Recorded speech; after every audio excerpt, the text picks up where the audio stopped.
live from Trinidad and Tobago. Welcome to Connections 50 Plus Wednesdays live show. I am Terry Ann Joseph Brathwaite. And I am Jennifer Gibbons Joseph.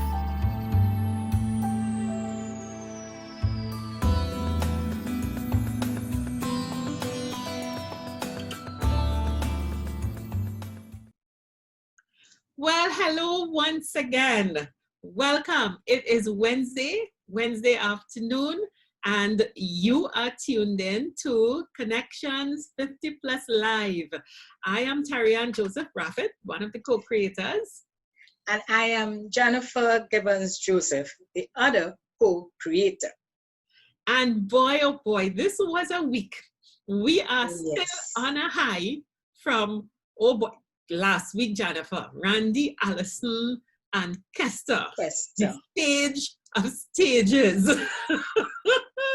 Terry, and the feedback was really, really fantastic. I will say overwhelming, you know, and everyone who called or who texted or who put a little notes on the Facebook page said they learned so much.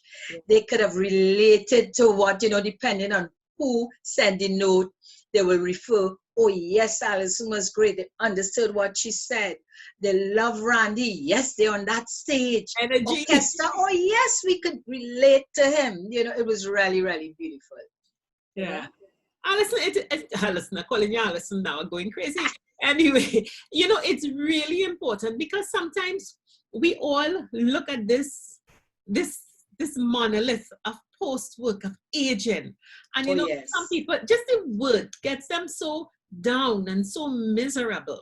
And they figure that it's the end. There's not, but our guest last week illustrated so clearly and beautifully that, listen, I think the next 30 years, 50 to 80, is probably more dynamic than the last 30, you know, because for me, it would have been just work. But here you have that first stage, 50 to 60, with all the opportunity to plan, do your business at the side with all the energy and the hindsight and wisdom. Then you have the middle stage. Then you have the end with a role model like Alison. Wow. And I'll repeat what Randy said. He's looking forward to moving on to the stage of the 60s and 70s. Yes. No. But last week was excellent. And I think, Jennifer, it sets us up very nicely because this Monday, day before yesterday, was a very special day.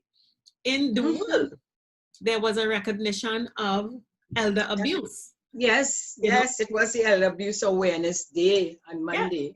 You know?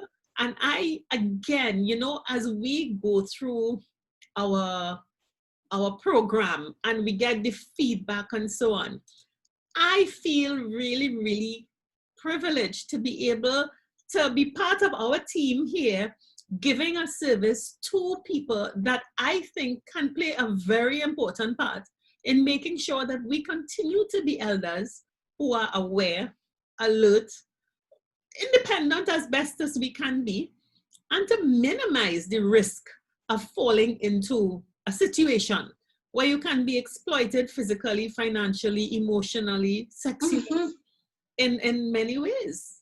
You know, Terry Ann, reading the stories, it's really scary to think, you know, you give so much to society. You did so much for your family. You worked so hard. And when you reach that stage, and most of the stories, you know, people who, and when they say elderly, they be in their 80s towards 100. And I recall, Terry Ann, my dad died at 93. And during his illness, you know what he had us promise him? That we would not put him in a home. Because he saw in his time, when someone goes into a home, they're abused. You know, they are not treated well. So he had this fear that if we put him in a home, he will be ill-treated. And when I read those stories, I really understood his faith. You know, and at this stage also, my mom, who's 98, and we take care of her. We say she's very fortunate because she is, I will say, in fairly good health, and she does everything, you know, for herself. So she don't need that heavy care, you know, for us, a caregiver to be. We do have one, but to be always there, as I say, hand and foot with her. But Terry-Ann, I saw, you know, in let me trying to recall which situation it was where they actually showed a clip. This is recently, I think this was yesterday actually, on Facebook, in demonstrating a situation of elder abuse, and they showed a clip. I mean, it is really scary. And it said to me, yes, we are on the right track. We're not allowing, preparing our clients, our followers in terms of our programs, preparing them so they, when that time comes, they would not, you know, suffer that sort of abuse. And I think the good thing with today, as compared to the past, I think that a lot of the horror stories of care homes are really things of the past. Because, you know, I take care of, I'm responsible for someone who is a resident in a home. And therefore, we look at the operations of some of our homes. And most of them are very, very good. You know, to the extent where I have said to my children, listen, when my time comes, book me there. You know, your mother is fortunate that there are many of you around and you are able to do it. But there's so many people who for life, they're not at home. The parent or the elder is at home with a caregiver, and a lot of the abuse of the elderly happens in their home. Very much like the abuse of children. It happens in the home with people around them, whether it is emotional, financial, sexual, physical abuse. And the good thing is that our elderly homes are now so well regulated and have become much more businesslike to give a service that they have become the refuge for many people to avoid getting into tough situations, you know. I remember long ago we used to go to, people used to consider homes like the poorhouse and stuff like that. Agencies like St. Vincent de Paul and many churches and even social groups, the Sir Optimist group of San Fernando, they run top-notch facilities. And sometimes people living in luxury, you know. So the thing about it is that we really do have to, in terms of preparing, because a lot of the vulnerability comes in our, probably what we will call the fourth stage. Yeah, it is. Third stage. And a lot of it comes when you really haven't prepared, you're not physically, even if you're physically not able, you've not been able to put things in place financially for caregiving, or you don't have those relatives who would be able to take care of you. So there are facilities. The Department of Social Welfare, Jennifer Rouse, has been doing a phenomenal job, even though she is now retired. And the elderly, I mean, our population is an aging population. It's about 1/3 over 60. So the whole notion of having a population aging in a healthy way, financially more solid, and with an intact community around them, because children may be abroad, migrated, busy with life. You know, it's so important that we have these connections. Yes, and as you speak there, what came to mind too, you see the importance of planning ahead. And you mentioned a lot of the situations happening in the fourth stage. And during the third stage, that is crucial in terms of transitioning. So when we speak about transition planning, that just is a key critical aspect of that planning. What happens? So when you're doing your estate planning, because we think, when you think elder abuse, of course, and you call all the different aspects of it, now you can, before you reach that fourth stage, you can have some sort of disability, some sort of critical illness, etc., where you are unable to take care of yourself. You understand? And abuse can come in there. Yeah. You talk about the financial abuse, etc. It can come in there. But so now you can set up trusteeships. Right. So it's very important, yes, on that third stage, to cover all aspects of life. Absolutely. You know, we have the information there of all the potential things that can happen if we don't put things in place. So when we talk about the economic, yes, your priority should be looking at making sure you have a pension plan or enough savings that could take you through the fourth stage, or in terms of emergency, if something happens before you get to that stage. And Jennifer, on that point, I want to reiterate something. That people need to disassociate themselves from the notion that I will give up all of my resources to my children, my grandchildren, and hope that they're going to take care of me. Put aside some money for you. Assume you're going to live to 100. And you put that fund aside and let that be the money for taking care of you, whether it is to have a caregiver in your home, or whether it is to pay for the elderly home, or whether it is to assign a church group or a civic group or a trustee in the bank to supervise your care. Now, if you die before 100, whatever money in there, the children and the grandchildren could get it. But one of the things we continue to do is trust that the Lord will bless us, and He does bless us, and somebody will take care of me. Somebody will sacrifice, but we don't know the extent of that care. But we've got to put away for it before we give it away to others. Terry, and that is so true. I mean, and you know, because we sit together on many of these sessions that we have been doing for our Reset program. And that aspect, you know, when you chat about what plans, especially if you're doing the financial coaching aspect, and what plans you have, you're looking at your estate plan and what you're doing with the money. It is all about the grants, the term, because the thing is, this time they will need help, and I can help them now, and nothing about themselves. Always, always about the children. And when, from the time you say, well, okay, put that family aside for now, what about you? They get stuck. Yeah.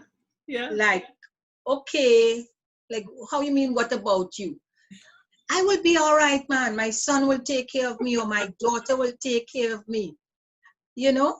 And I recall in one of our discussions when, you know, one of our clients, he was speaking and mentioned that his mom said her grands and her daughter will take care of her, because I think she had one daughter and the other was sons. Yeah. And then the daughter migrated.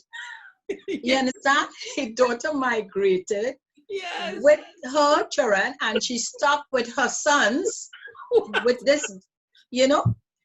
I mean, they are taking care of her, but what I'm saying is, if you plan and you depend on that one person or that daughter to take care of you, and they decide to migrate, or unfortunately may get ill or something and not able to take care of you, you're going to be in trouble.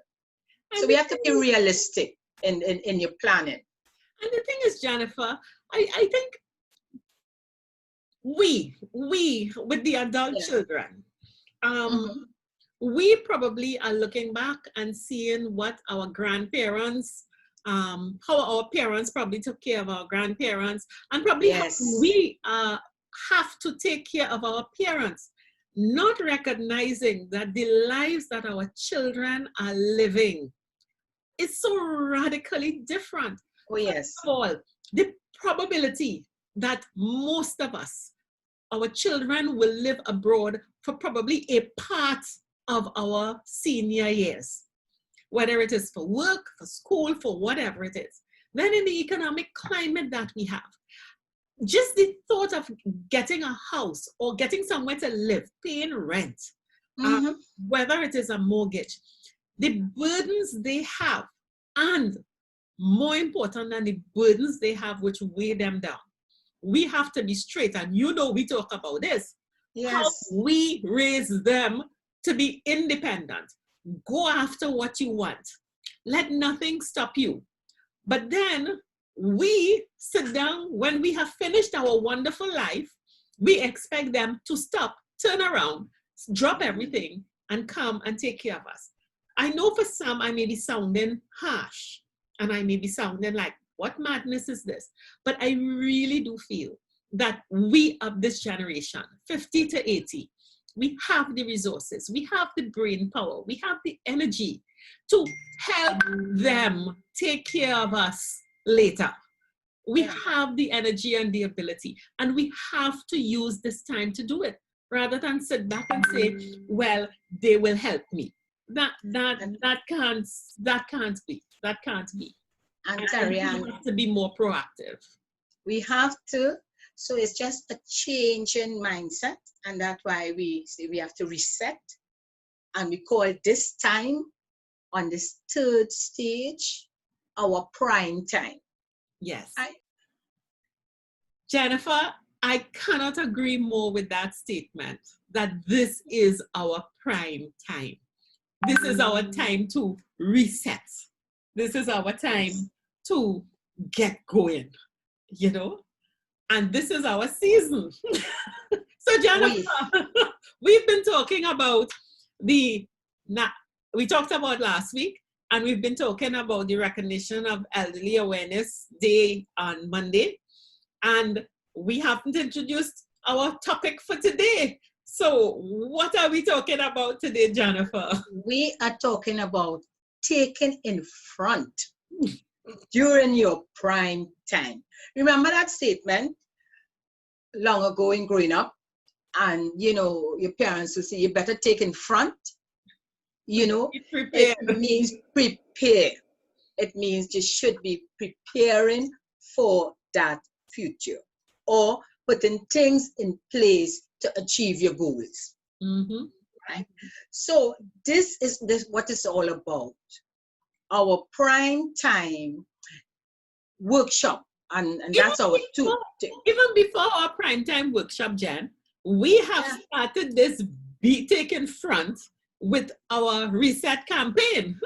Oh yes, oh yes. Which we started with our webinar. And if people would remember, we could take a look at this, everyone. Just enjoy this little clip from our webinar. I want to share a story, or put you in a story. And think of yourself at this stage. You receive an invitation, a special invitation, which says to you, I want you to attend a special function, come prepared, come with all that your plans, how you see yourself, how you would like to, what type of life you would like to live, and come with all that. Be prepared, bring all that, and it's like if the Almighty Father telling you, hey, you just send what you need, send your needs to me, and I will ensure that you're going to be all right. Okay, so look at it like this, because you have to change that mindset. So you got this special invitation, and you know when you attend that function, that definitely at the end of it, you're going to be all right. You would get all the tools, everything to say, good, you could start again. What do? The first thing, as you get that invitation, you will be all excited. So that invitation is an invitation for you to step out, okay? So you get all excited because you get this invitation. All right.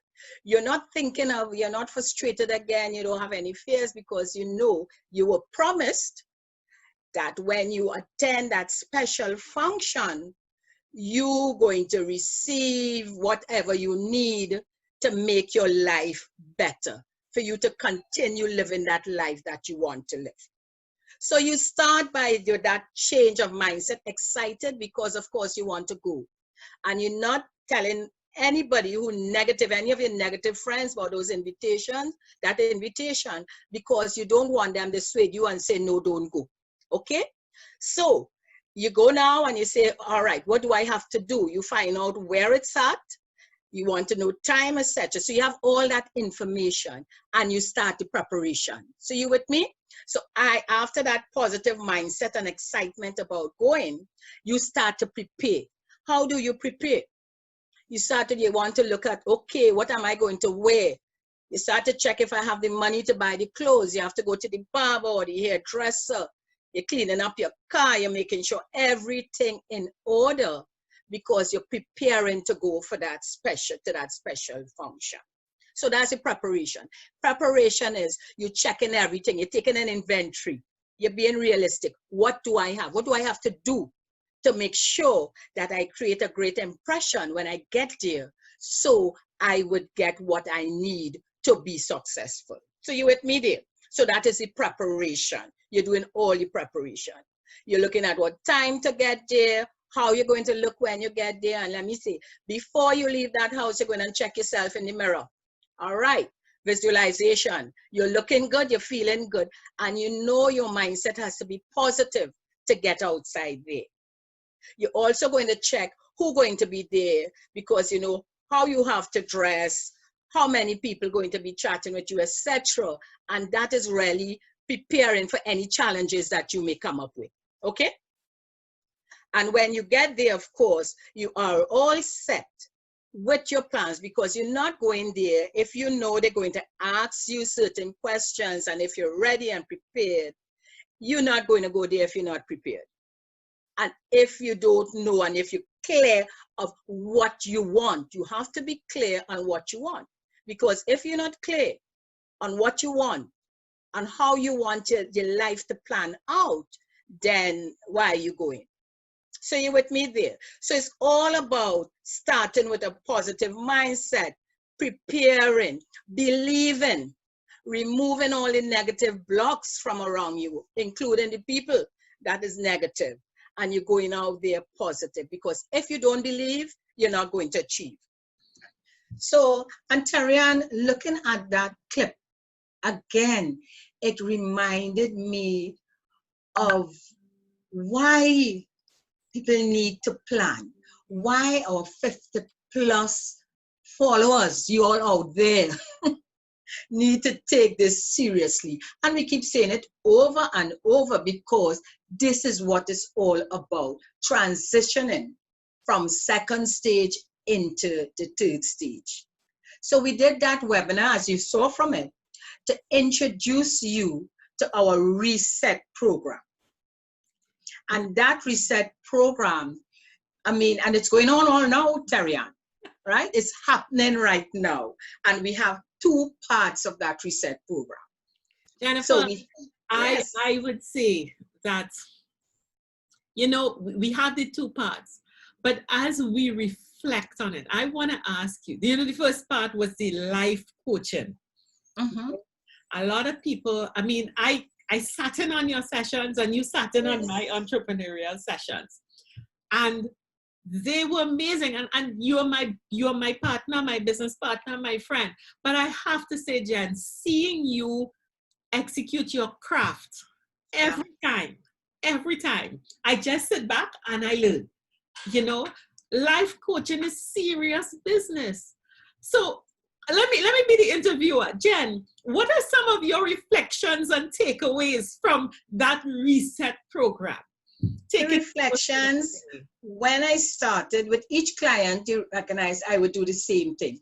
Ask them, what do they know about life coaching, especially like transition coaching, and if they ever had sessions before.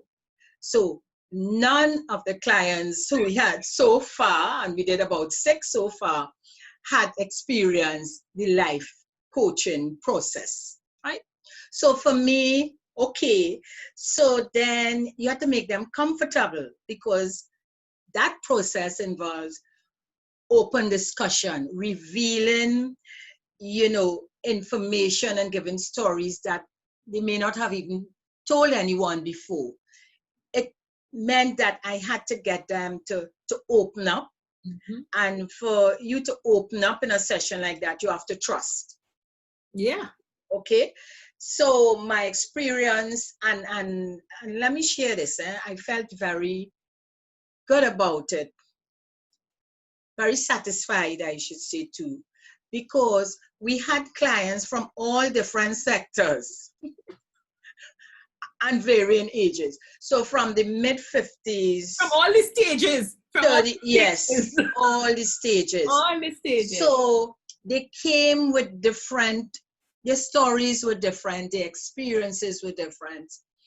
And that for me, I had to pull out. And you talk about craft. Jennifer, I think they gave. They gave, no, but for me, I would say for me, yes. I had to also think of the different, you know, they have different, and I wouldn't want to call it strategies, different approaches as a coach you want to use depending on where that client is, you know. So because like clients were and there were different stages in life, I think I used all the different approaches that a life coach could have used, but successfully, and I'm happy about that. You know, I'm happy about that. So they were all, maybe the first session was a bit hesitant because as everything else, you don't know what's going to happen. But as we moved into the second, because there were 4 sessions, as you know, in all, as they move into the second, well, by the third, we are partners. You know, in coaching, we say we are a partner with the client. It was real. I had partners. What I really like too, Jen, is that the activity of life transition coaching. You know, we always say before you embark on something, you step back and reflect. And people say they are reflecting, but to use your language, there are so many blocks and issues and stories, and to the extent that people are really still holding on to the second act, even though they're on the third stage of the third act, and really not allowing themselves to release their potential. And what I found so beautiful in looking at that interaction was the change, Jennifer, after people released and allowed themselves to say their fears, say their dreams, most critically. Express their dreams and understand that it was possible. I really was amazed. Yeah, and in the coaching process, and that's what you're speaking about there, is when they got that breakthrough. Yes. You saw the difference. There's a whole weight. They removed all the negative energies, all the gremlins, and it just was able to visualize, this is who I am.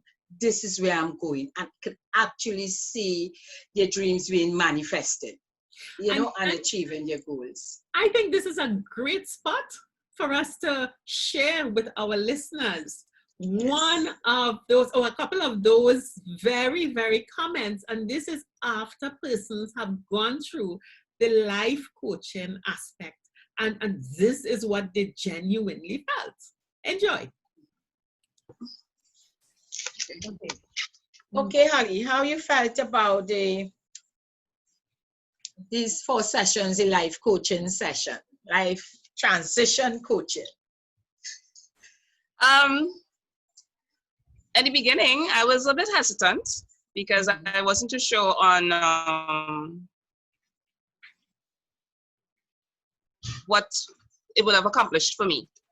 But I was very willing to do it, so to speak, because I wanted best for me, right? So that drew me more so to just get rid of the hesitancy and just venture forward. Touching back in my childhood days and being able to get that breakthrough to give me the reasonings why it is I'm so stuck in certain aspects of my life where the blockages came from was like a total breakthrough. Yes, totally amazing. And then I was able to recollect, wait, you know, these are things that you would have known growing up and you would have been able to probably work through them. But somehow or the other, something stopped you. Yeah. So being able to get that, as I would say, dug out of me by just remaining calm and trying to reflect back, all the way back, and bring out all those emotions, thoughts, experiences was just really awesome. And I'm really happy for that because I think that was my first step in the right direction into getting rid of, well, in my situation, the decluttering, the letting go of things that I was accustomed to holding on to, and just getting that sense of relief, you know, to feel, if I draw an example, you know, you have a house or you have anywhere that's filled with a lot of clutter or hasn't been cleaned for a while, and after you clean it out, the whole place feels lighter. Yes. That's exactly what happened with me. I just started feeling so much lighter. As light as if I could really just, I could just fly, you know, and it was like, what's going on with you, girl? You for real? But yes, it did do a lot. So now it's for me to mentally take myself back and practice doing those same exercises, take any time just to remain calm, close my eyes, be still. And that is actually something I have started in the morning. So I'm calling it my morning ritual, whereby I will go in my porch, in my nice little garden setting, and just have a one-on-one. So I call it my talk with God and my talk with myself. So inside of there, I will start to go through all that I need to do for the day and probably my expectations for the next 5-10 years, the rest of my life. So I do that. And you know, during the course of the day, you'll still have people coming up with negative issues or negative sayings, thoughts, and you'll see things that could probably pull you back. But I have a GIGO acronym I'm using: garbage in, garbage out. So as fast as that garbage starts to hit me, get out, you know? So I'm working on that as well, to try to encourage me to become who I really need to become. I love the idea of the vision board. Like I said, I had a vision board way back when, but again, because of thoughts was being put in your head, you know, like, oh gosh, it's clutter, why you have that there? But I had a purpose fit, and I don't know why I allowed someone else to take that purpose away from me. So I'm now putting that back in place. So that whole idea of the vision board is really great. Like I said, I want to have a crown, so that's my queen, because I'm a queen. I'm going to put a picture of myself because, like I was saying too, I hate selfies. I always thought selfies was just like, oh gosh, what? You gotta show off this attention you're looking for, but no. If it's attention I'm looking for, let me look for my own attention. Let me take my attention for myself, because that is really where it's going to uplift me. I have smiley faces on my mirrors in my room. So that is a reminder, when I look at myself, you have something to smile about, because there is something within you that is just so awesome, that is willing to come out. And I'm looking forward to really getting that vision board up and running, putting all the different things that I want for myself in place. What else can I say? I really enjoyed how you were able to do it, Jennifer, of really getting me to think really deep search, do that real deep searching thinking, as well as bring to the forefront the issues that I would say was blinding me, really blinding me and holding me back. I strongly believe I still have a lot of far more to do and a lot further to go, but I strongly believe that I already have the, practice from those different exercises that you gave me, that I could grow from, and I can continue becoming who I really want to be for myself and not for people, because I was really a people person, living for people, just going out and doing everything for people. I generally, honestly came last. I put myself last constantly. So, as you said too, and that's something I also heard many times, you have to see about yourself before you can see about others. Yes. But some of the other, whatever, I'll go see about them. I'll see about this, I'll see about that, and still put me for last. Still, I'm totally drained when it's time to see about me. So that's gone. No more. It's me first. Anything else will come after. And everything is going to be put in place, you know, really. Everything I'm seeing, everything will fall in place. I am not stressing. I'm not holding on to any guilty feelings if I do not attend to someone else's needs before mine. I'm getting rid of all of that and just putting my best foot forward, which I know that I have. I have very much the capability of doing that. So I'm not going to be living that sheltered life whereby I feel as if I can't anymore, because I knew I can. It was just deep rooted in me, and I just needed to come out. And thanks to Connect Plus 50 Plus, it's on its way out. Like I said, on my vision board, I'm going to have some fire below me, which really says this girl is on fire. Great. So, Ali, I really want to congratulate you and wish you all the best. I'm always there for you to touch base with. And you're on a great journey. You're on a great 50 plus journey. yes. And to you. Thank you. That's Thank it. you. So Terry-Ann, so you know, after they did that live transition coaching aspect, what was great is that they went into your aspect, which was the entrepreneurship. And we should mention also, Terry-Ann, that prior to the coaching, they did do an assessment. Yes. And that assessment was able to guide me also, you know, to help with the coaching process. Okay. Yeah. I know you had the same in terms of your clients had to do that entrepreneurship assessment with you and then move in to the actual consultation. So you share now exactly what was your feeling in doing that process. You know, and the thing, Jennifer, is that sometimes we have dreams of going into business and we don't, we have a view of what business is and is, but we don't realize that business can be so many things. And the one thing that I feel so good about is helping people to just, when you see the fog clearing, because you're going in and you're doing what you're doing, and I think of the clients especially, and they feel it's right, but the structure is not there. The systems are not there. And those words sound like big words. But in running our households, we have a structure. We clean the kitchen on this day. The bedrooms, you have a thing, you make up the bed. You do the bathrooms on the weekend or the Wednesday. You bake on this day.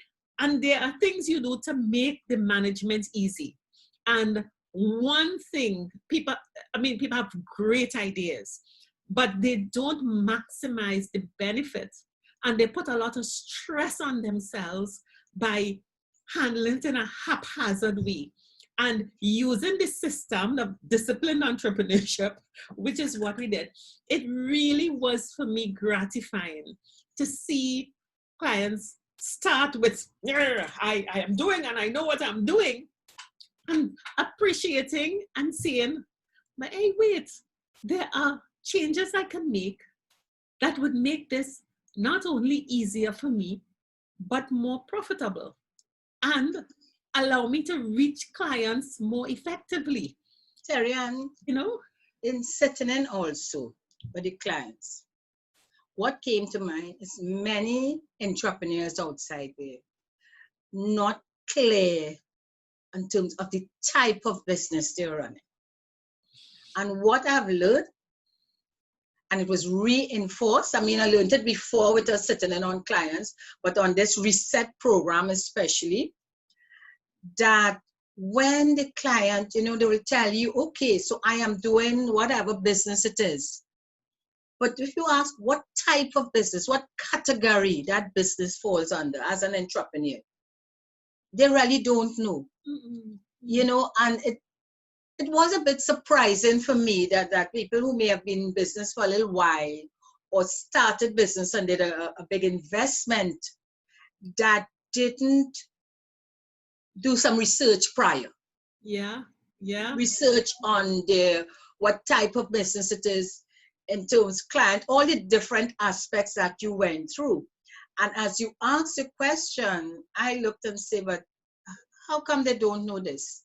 Mm-hmm. And they're running a business. Yeah. So I saw definitely how critical it was for you to go through step by step and don't assume that because they were running a business that they would have covered certain aspects. And you know, drilling down, and who is your customer and what do you want your customer to know about you? Because so many of us, we think, yeah, they know. They know. No, they don't, because you didn't tell them. And when you have an objective look back, you really, really see there's a difference. Check out this client talking about his experience with the entrepreneurship training. It was a very insightful experience. We went down in the weeds and we came up to the top of the tree, and I think that was exactly the way it needed to be done. You all were able to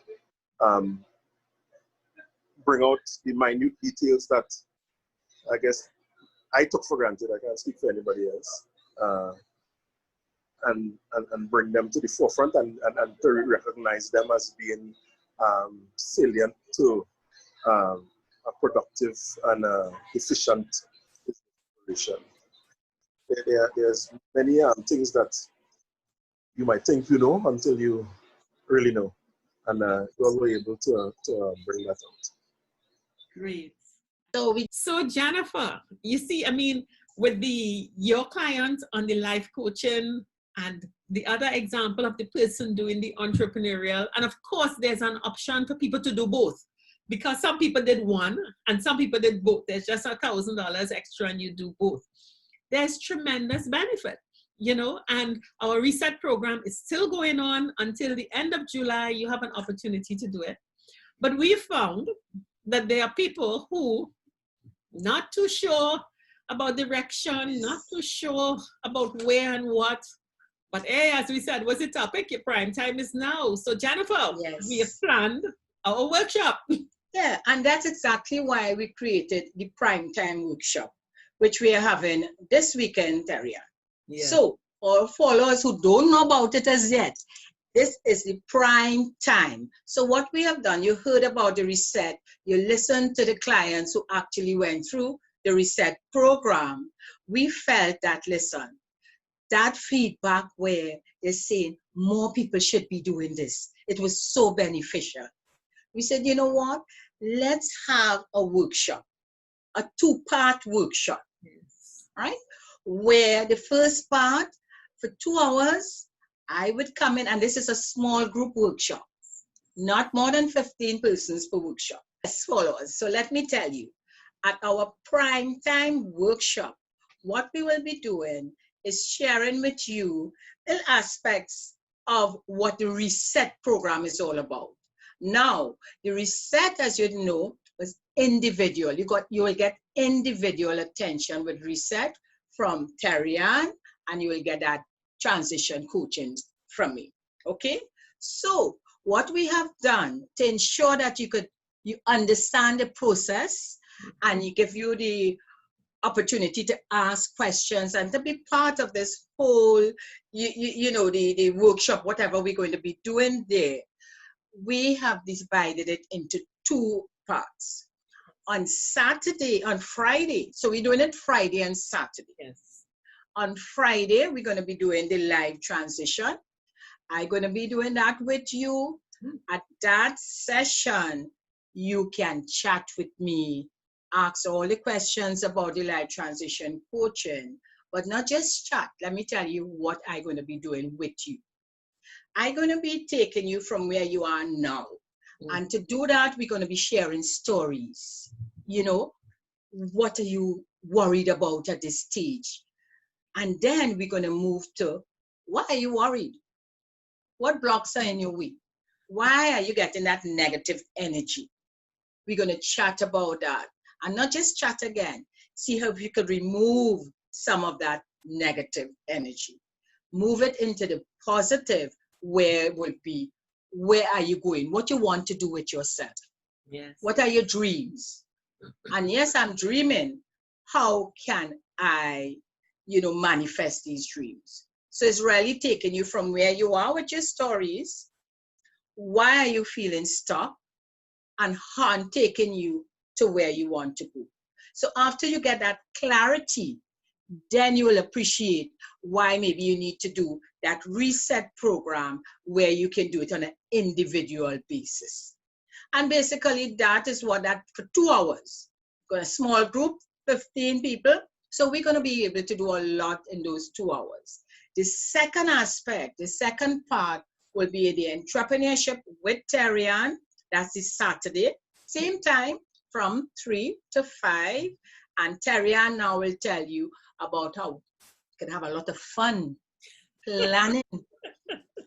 Because the thing is, let's not get confused about the word entrepreneurship and become all way down with business and so on. That's why I say fun. Yeah, most people are literally wringing their hands and, my God, I finished work. What am I to do? And you don't know how to begin even thinking of how you can, you have value, you have talent, but you don't know how to convert it into money. And it doesn't even have to be a lot of money, supplementing money. Yes. Or you want to give back, you want to do something, and you want to be able to organize it in a way that doesn't weigh you down. So our session is going to be talking just about that, helping you to discover, so are there people who will pay me to do what I can do? Or are there ways that I can raise money to help this or that group? And we're going to sit together. It's almost like you have a little group of collaborators to exchange ideas, give you feedback, and let you get a sense, confidently, well, yeah, I can go forward with this. How I monetize my skills and how I get value from myself. And we're going to address well, it's not a problem, it's an issue. One of the things we really have to think about is, what is my relationship with money? What does money do for me? How do I use money? And sometimes once we get that clear, we are set on the path. And if you wish, like a Jennifer, you can then say, okay, I can deep dive now. I am ready for my reset. We can go ahead. So it's going to be a weekend, but it's not a weekend, it's a Friday, it's a holiday, Friday and Saturday, where we, get our heads aligned in a direction so that we are ready to move forward. And we are so excited. Yes, Jen. Terrian, you know what I'm really excited about? Because already, we have many people who have registered. And I thought, please confirm your registration, because we actually thinking by tomorrow we will know that we may have to split into 2 different groups. Yes. Right? Yes. But we will let you know. But Terrian, guess what I'm very excited about? We have many people from the Caribbean islands. Yes.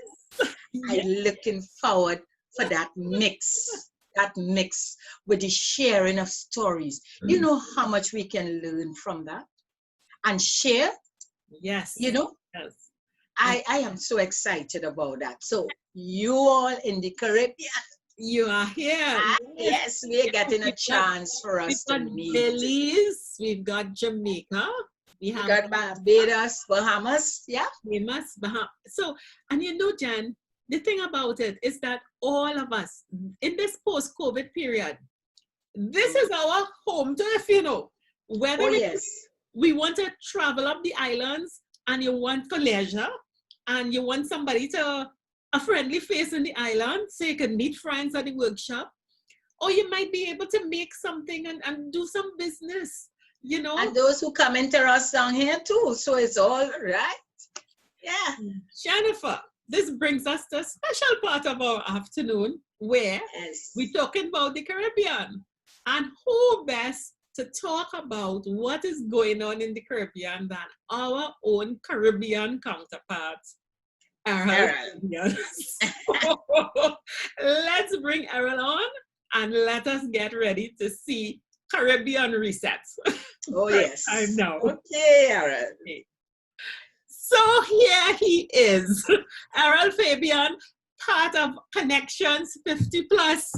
And, you know, Jen, we were talking about the whole issue of resetting and being prepared. And Errol, you are our connection to the 30. Last time I was looking at the flags, it's 30 places, it's 30 flags you're highlighting, you know. It's 30. Yeah, but one of them are not in the market yet, but are almost there. Okay, okay. And as we said before, registrations for our workshop this weekend, we have from Belize, we have from Jamaica, we have from Barbados, we have from Guyana, and where's Jennifer? Bahamas. And the Bahamas. Bahamas. And thank you very much, Gaia listeners, once more. So, Errol, what we want to hear from you, this kind of transitioning workshop, life transitioning, going from the second act to the third, and also the whole notion of getting sensitized to doing something to supplement your income. This type of transitional work, we are here in Trinidad, we know it's important, but give us a sense of what's happening in the Caribbean, especially post-COVID, and why this is so important to our people. Wow. Girls, it's great to be here as usual. But let me tell you, throughout the region, we have an aging population. And we have a situation with millennials who don't want to make children, and they're not making children.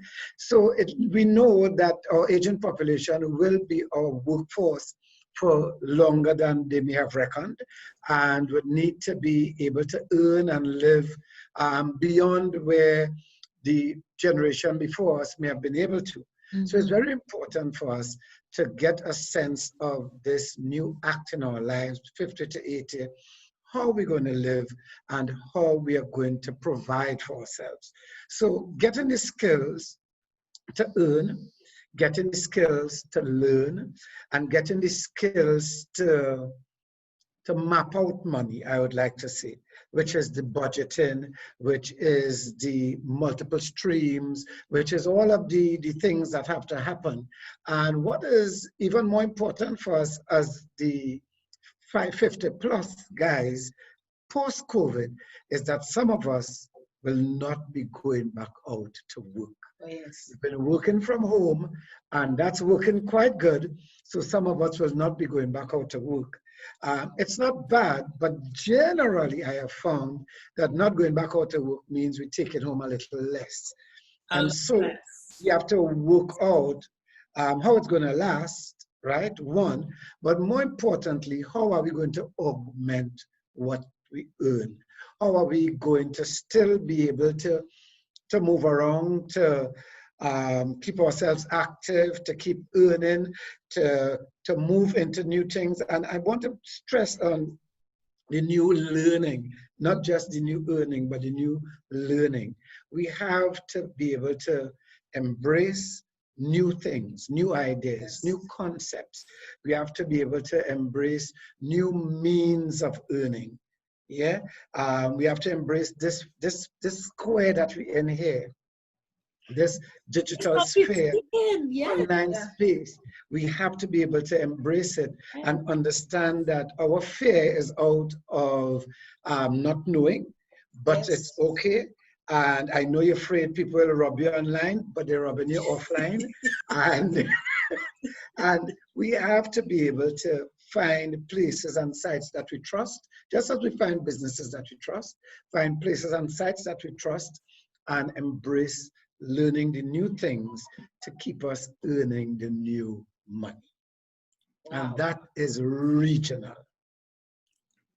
Errol, that is so, I mean, it's right away. And Jen, you were talking before about the whole issue of life transition. Yes. You know? I like that, the new learning. I mean, Errol said it. We cannot be afraid of technology. You know, this is a new time. And you remember last week, Alison spoke about the creative energy. Yeah. We have to think out of the box, get creative. Yeah. What new things can we come up with? Wow. You know? Indeed. Because especially now, it's difficult to have a face-to-face with people because of masks and all these different things. But we can have face-to-face here. We can have face-to-face in this environment. Yeah. And Errol is a rectangle, not a square. Okay. Thank you very much, O Oblong. No, but, and you know, just this issue of being able to connect with people, to chat, because Jen and I are doing this, and this is how we talk. We meet every day. Right. In the last 4 months, we've probably seen each other physically once or twice. She came for mangoes, you know. That's important. That was critical. That's I critical. would go for mangoes now and take my share. I didn't know popped into my mind. I'm studying where's my mask and my bag. No, but Errol, we really, really appreciate this connection, because people have, this is the new means to learn. And just before, we were also talking that Monday was Elder Abuse Awareness Day. And just that new learning and new earning is one of the main ways for the elder population to defend themselves and to be proactive about letting independence last, or at least being in control of who takes care of me when I can't take care of myself. And it's all part of that engagement, you know? Because although the learning and the earning is new, the yearning doesn't go away. It doesn't. You know, we have needs, we have things that we yearn for, we have yearnings. We've always had them. They're not going to change. Yeah. But we need to change how we learn and how we earn to keep up with this yearning. Yeah. Yeah.